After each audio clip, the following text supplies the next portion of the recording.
pouvoir partager avec Raph sur la géopolitique parce qu'on a quand même un expert là. Et puis ensuite, dès qu'on aura fini la chronique, Farid pourra prendre sa place. Est-ce que Raphaël est parmi nous déjà? Alors, Esprit, es-tu là?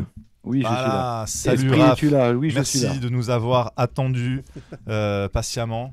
Comment vas-tu? Salut Raph. Très bien, merci. Bonjour à toute l'équipe. Bonjour Marco, bonjour Romain. Hey, Salut yo. aussi également à Morad, à Farid.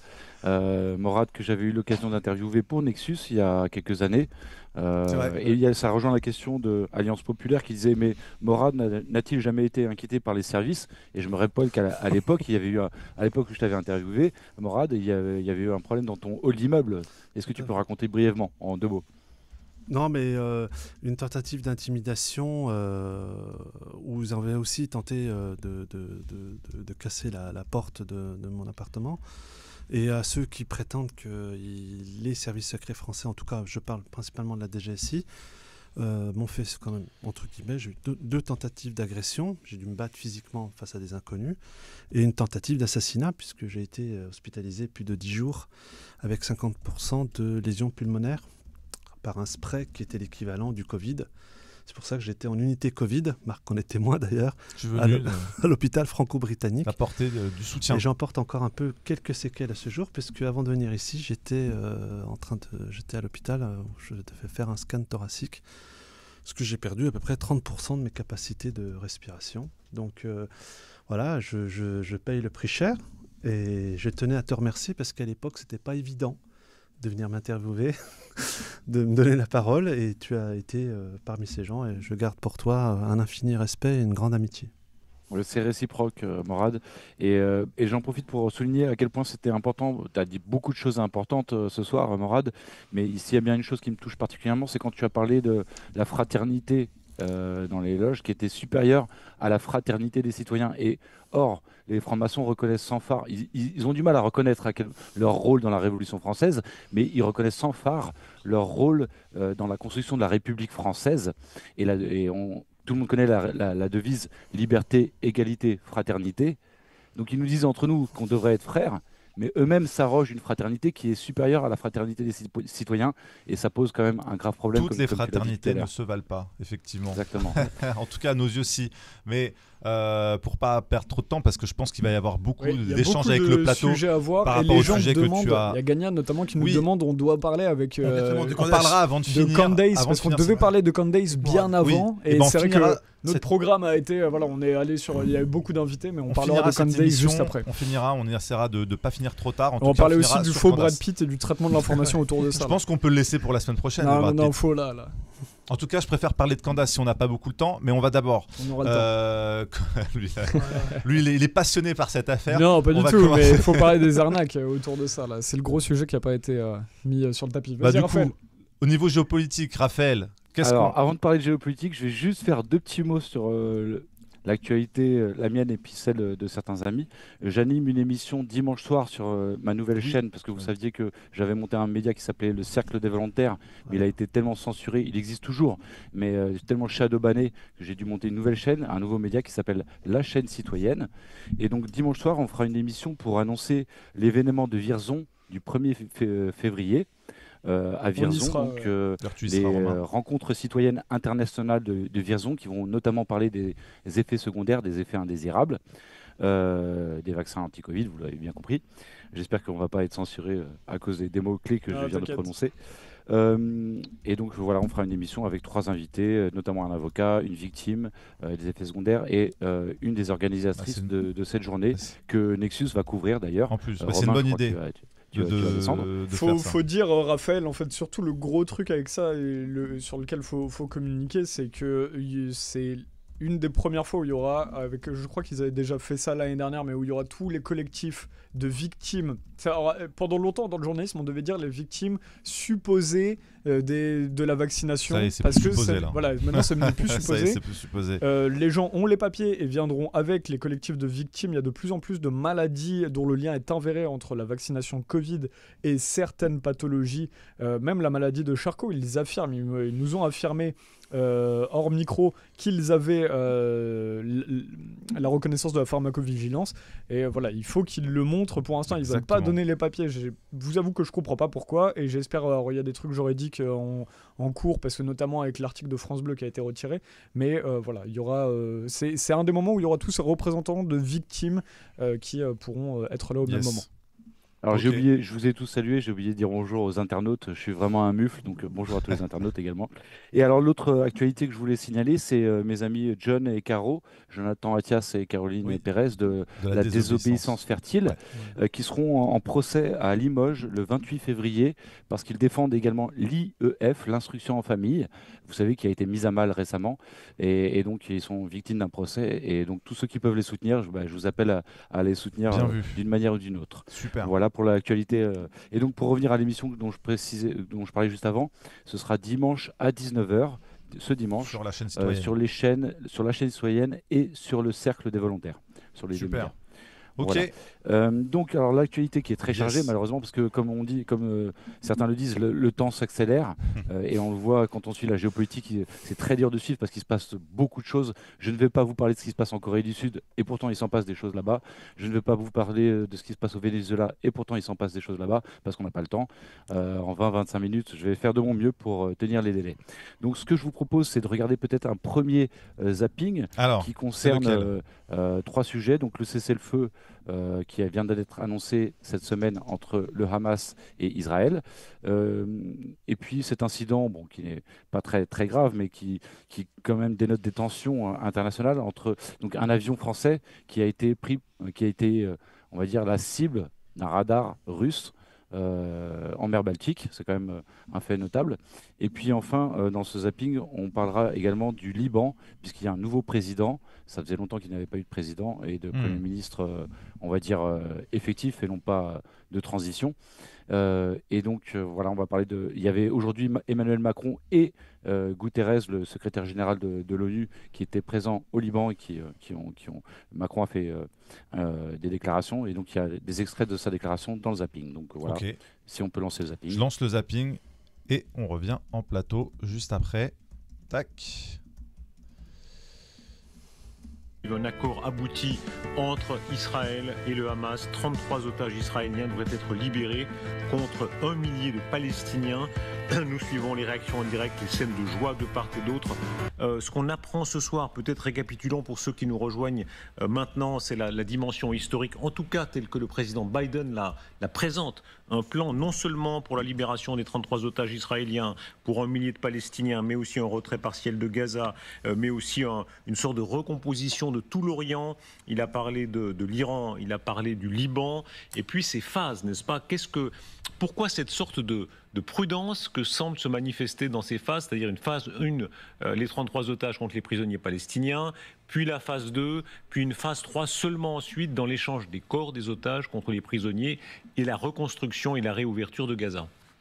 Un avion militaire français ciblé au-dessus de la mer Baltique par l'armée russe. Émilie, Oui, on a beaucoup de absolument. détails qui arrivent. Oui, alors on sait que l'aéronef effectuait un vol de surveillance dans le cadre d'un déploiement de l'Alliance. C'était en réaction aux dégradations des câbles sous-marins. Et regardez, l'aéronef a été victime d'une tentative de brouillage ainsi que d'une désignation par un radar de conduite de tir. Et regardez les précisions qu'a apporté le colonel Guillaume Vernet, qui est porte-parole de l'état-major des armées. Il dit bien que le fait d'illuminer par un radar notre avion évoluant dans les eaux internationales traduit une action agressive. Et nous soutiendrons d'abord votre objectif d'un Liban souverain et d'un État à même d'exercer cette souveraineté partout sur le territoire. C'est, je crois, le premier objectif que vous portez et il est essentiel. Et il faut un retrait total des forces israéliennes, un monopole total de l'armée libanaise sur les armes. Et je veux à nouveau ici défendre et louer le travail de la FINUL, son rôle incontournable dans l'application de la résolution 1701, dont l'accord de cessez-le-feu rappelle avec force la pertinence. Il ne faudra pas s'arrêter là et nous travaillerons avec vous à la démarcation de la ligne bleue pour dégager une solution pérenne au bénéfice de la sécurité de tous. Vous avez posé cet objectif du monopole des armes sur tout le territoire et de la définition d'une stratégie de défense nationale. Ce projet est le seul possible. ce projet est le seul possible. Alors je vous ai fait grâce, en fait là je vous ai fait un petit montage de son intervention. Il ne fait que brosser le Liban dans le sens du poil. Hein, la France est l'ami du Liban, nanani, nanana, on va vous aider à construire une armée nationale, etc. Mais en fait ce qu'il faut lire en filigrane, c'est la résolution 1701. Alors qu'est-ce que c'est que cette résolution 1701 ? La résolution de l'ONU 1701, du Conseil de sécurité des Nations Unies, est une résolution adoptée le 11 août 2006 à l'unanimité des membres du Conseil. Elle vise à stopper le conflit israélo-libanais de 2006. Enfin, le conflit israélo-libanais, c'est Israël qui a envahi le Liban. La résolution appelle à une cessation complète des hostilités entre Israël et le Hezbollah, déjà à l'époque. Elle préconise le retrait des forces israéliennes du Liban, qui seraient remplacées par les forces libanaises et celles de la FINUL déployées dans le sud du Liban. Ça rappelle vraiment ce qui est dit aujourd'hui. La résolution exige également le désarmement de tous les groupes armés, y compris le Hezbollah. Et c'est ça la pierre d'achoppement. Et c'est ça qu'il faut comprendre en fait. C'est ça tout l'enjeu de ce qui est en train de se passer actuellement au Liban. Donc avec ce nouveau président Joseph Aoun et ce nouveau Premier ministre dont j'ai oublié le nom, qui s'appelle... oui, je l'avais mis de côté. C'est le président de la Cour internationale de justice. C'est l'ancien président. Enfin, on pourrait Il dire est encore actuel, hein. L'ancien président de la CIJ, la Cour internationale de justice, effectivement. Et donc, voilà, c'est un sujet qui est assez compliqué, mais qui est très ancien. Voilà, Nawaf Salam. Nawaf Salam, merci beaucoup. Pour comprendre en fait d'où vient ce désir de désarmer le Hezbollah, il faut comprendre qu'en fait les Palestiniens sont depuis très longtemps, j'ai envie de dire, abandonnés de presque tous. Qui soutenaient la cause palestinienne, on va dire jusqu'au bout, c'est-à-dire face à Israël qui est prêt à tuer les Palestiniens, ce sont ceux qui sont prêts à prendre les armes pour se défendre face à l'agression israélienne. Donc il y avait bien sûr tous les groupes armés palestiniens, mais il y avait en première ligne le Hezbollah, il y avait également la Syrie de Bachar al-Assad, il y avait l'Iran et il y avait les Houthis. Je parle au passé, mais c'est toujours d'actualité pour la plupart, sauf pour la Syrie. Et il y a également maintenant l'Irak avec certaines factions, Sharm el-Charbi, qu'on appelle le Hezbollah irakien.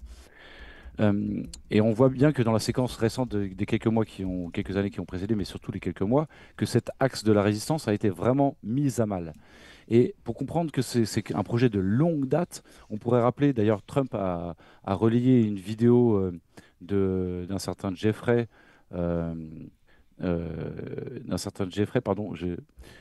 qui dit en substance, alors je l'ai ici, voilà. Trump a partagé récemment sur son réseau social Truth une vidéo dans laquelle le professeur Jeffrey Sachs critique sévèrement Benjamin Netanyahou, et il le rappelle, il dit « Pourquoi les États-Unis ont-ils envahi l'Irak en 2003 ? D'où venait cette guerre ? C'est surprenant, cette guerre venait de Netanyahou. C'est étrange.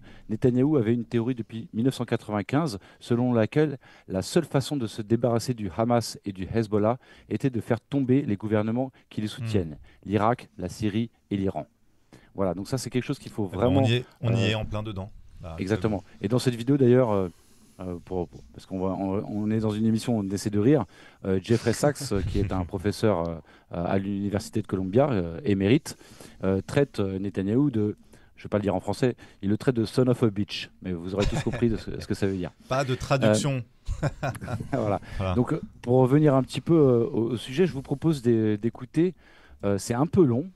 Alors oui, j'ai vu, ça fait 7 minutes, alors là c'est peut-être un peu long. Mais je vous demande de vous concentrer, c'est un document historique que j'ai eu la chance de recueillir au Liban en 2015, il y a 10 ans. Est-ce qu'on peut mettre que la première moitié ? Oui. Non, mais même la moitié, c'est trop long. Je vous demande, j'ai presque envie de ne pas parler et juste laisser cette vidéo en intégralité. Elle me fait pleurer à chaque fois que je la regarde. C'est Émile Laoud, l'ancien président du Liban jusqu'en 2006 et qui a été avant général des armées de 1989 à 1998. Et il explique des choses vraiment, vraiment très éclairantes. Et il parle avec le cœur et il raconte la tentative de corruption dont il a fait l'objet. Est-ce que tu peux... Alors, parce que je pense que ça va être un peu long. Résume-la et puis on fera une émission sur le Liban. Peut-être on va essayer de la publier prochainement.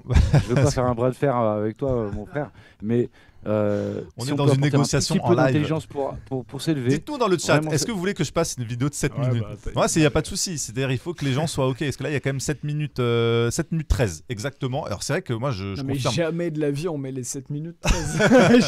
Et là, on va parler 7 Je minutes pense- pour je dire pense est-ce que qu'on pour passe les 7 comprendre la minutes. situation au Proche-Orient, 7 minutes, c'est Non, pas non, de je suis trop. d'accord. Non, mais parce que Moi, là, je ça vote mérite pour. une émission spéciale. Tu vois ce que je veux dire, Raph qu'est-ce que vous en pensez Non, Est-ce mais qu'on moi, les une passe émission sur le Liban, je pense qu'il faut en refaire une de toute manière avec. Ah, Morad, je vois qu'est-ce de que oui, t'en je vois du penses, OK. Viens à mon Ouais. aide, Morad. Ah non, mais moi je Qu'est-ce que suis t'en partant.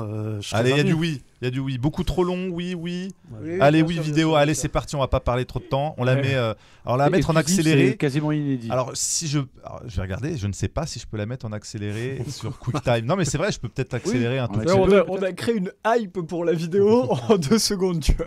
Donc c'est trop bien. Allez, j'ai mis en accéléré. On va voir si c'est audible ou pas. Allez, on la passe tout de suite.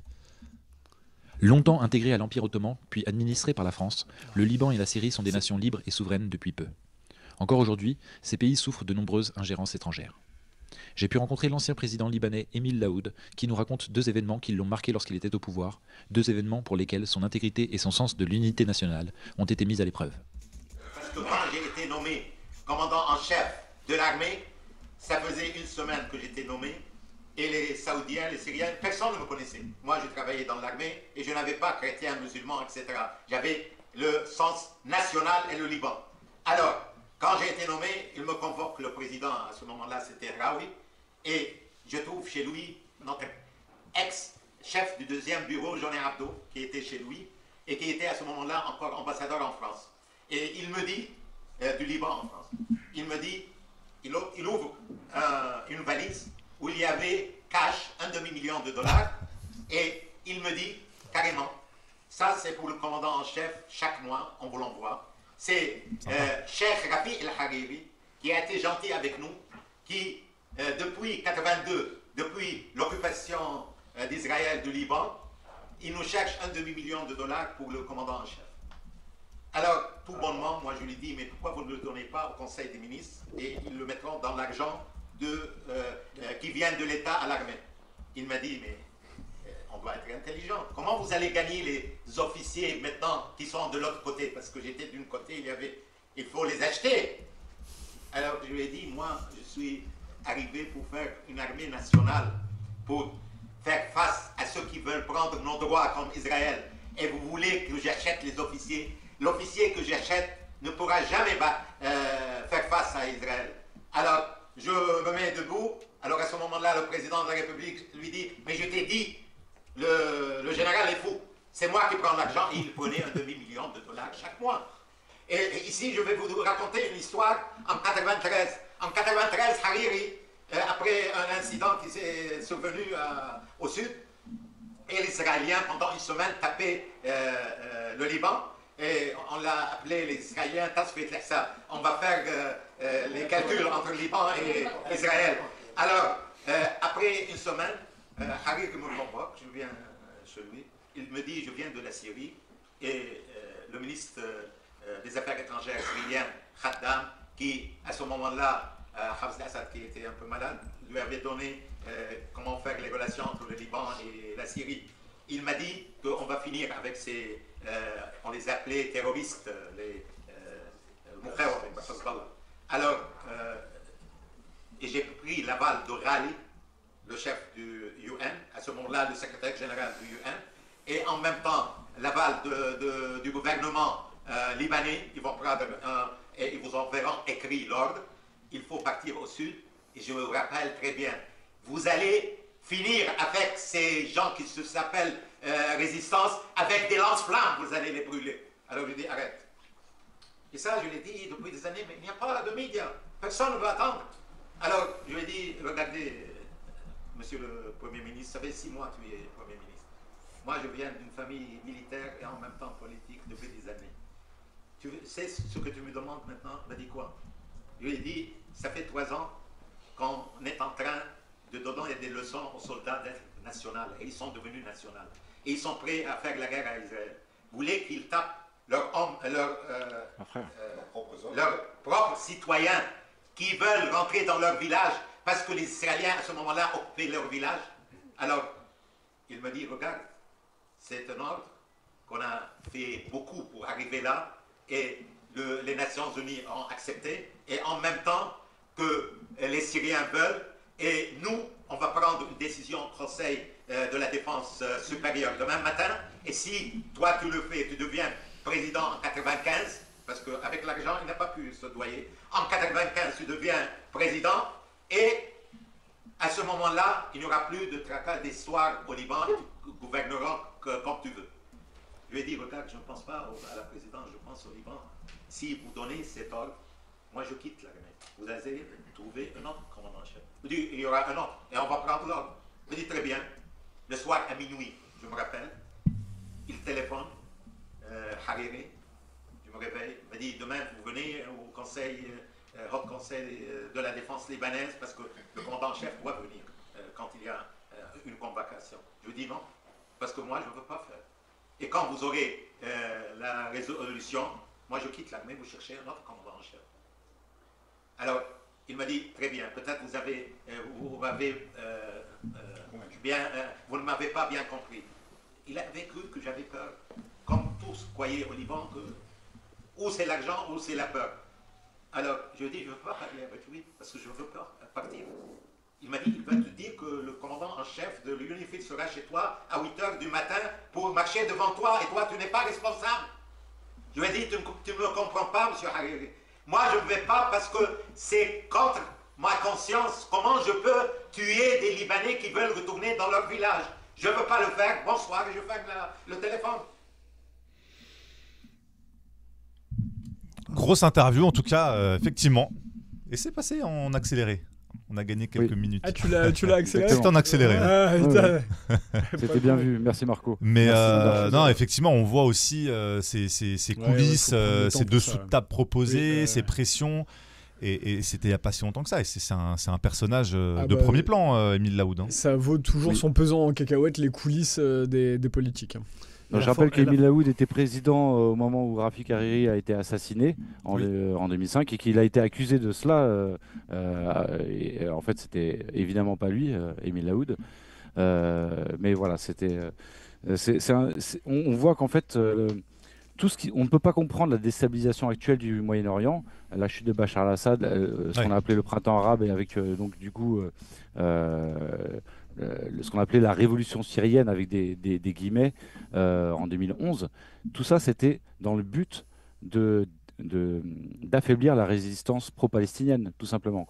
Qu'on appelle, tous ces groupes, on les appelle pro-Iran. En fait, ils sont pro-palestiniens. C'est tout ça qu'ils ont en commun. Je le rappelle, le Hamas n'est pas pro-Iran. Le Hamas est pro-palestinien, tout simplement. Et là, effectivement, c'est ce qu'on a lu dans toute cette semaine sur le Liban. La presse mainstream française disait bien que les nouveaux dirigeants du Liban étaient mis en place puisqu'il y avait un affaiblissement pro-iranien. Donc, ils ne se cachent pas du tout de ça dans leur jargon, quoi.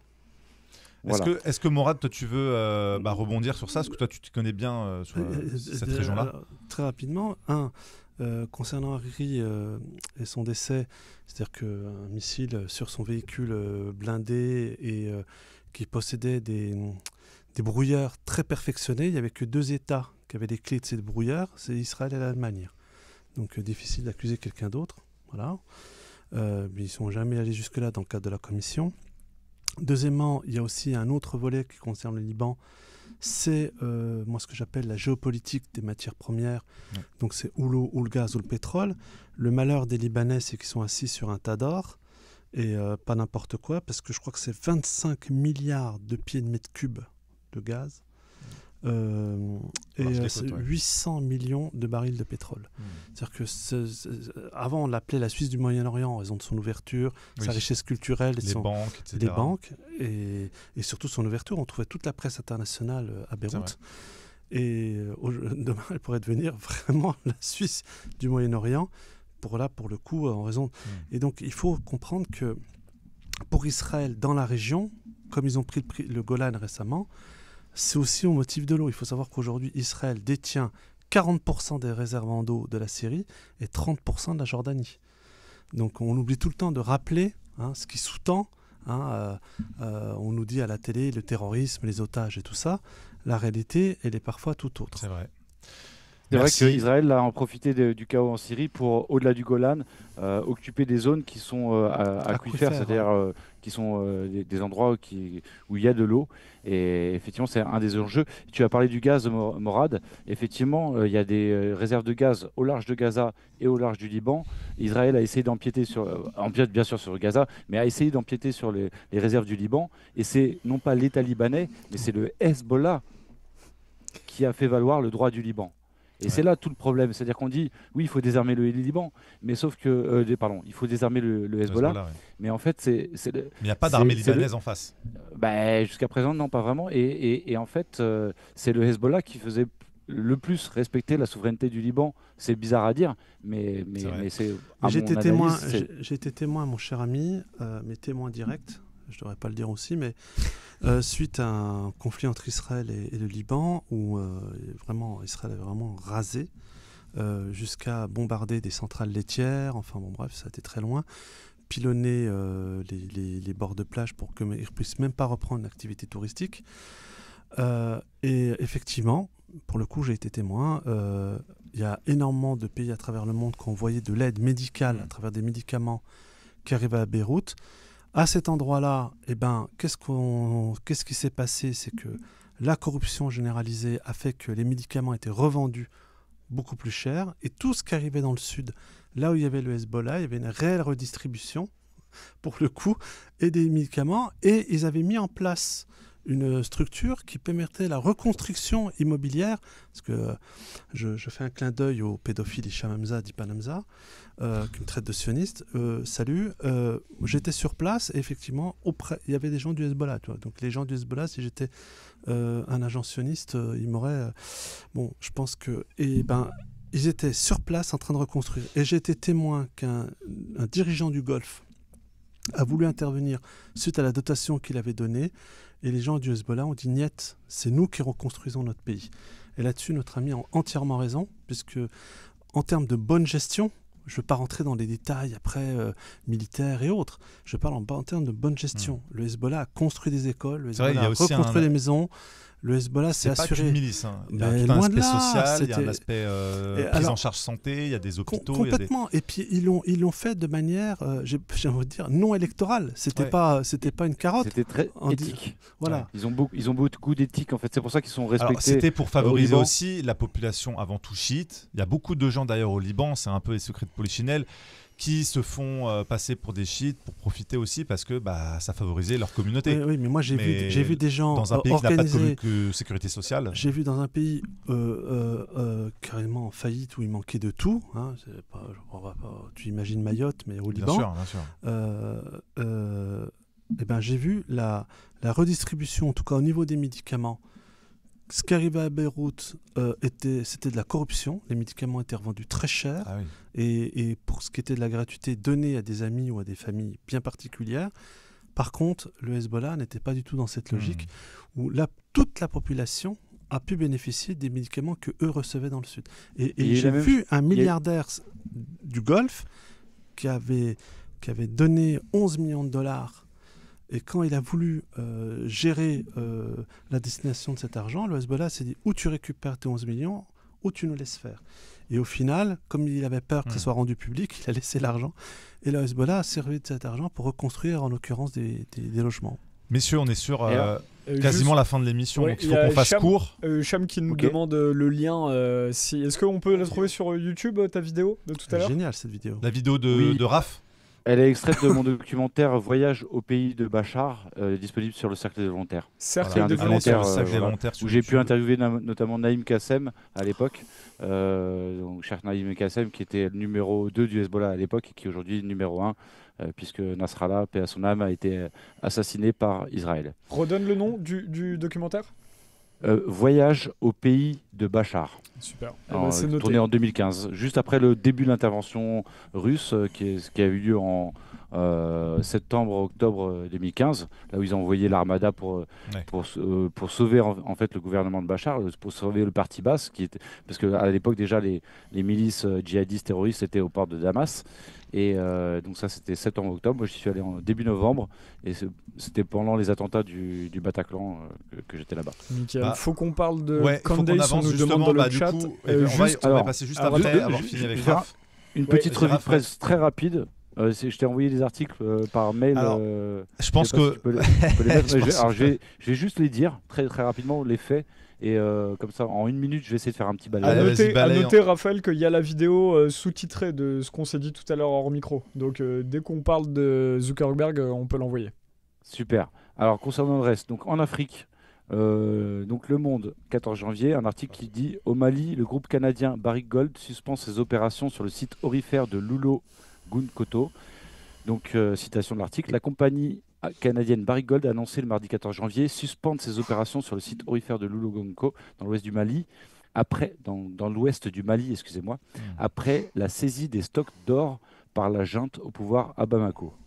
Voilà. Et dans le même temps, Le Monde, 17 janvier, le groupe Orano signe un accord pour l'exploitation d'une mine d'uranium en Mongolie.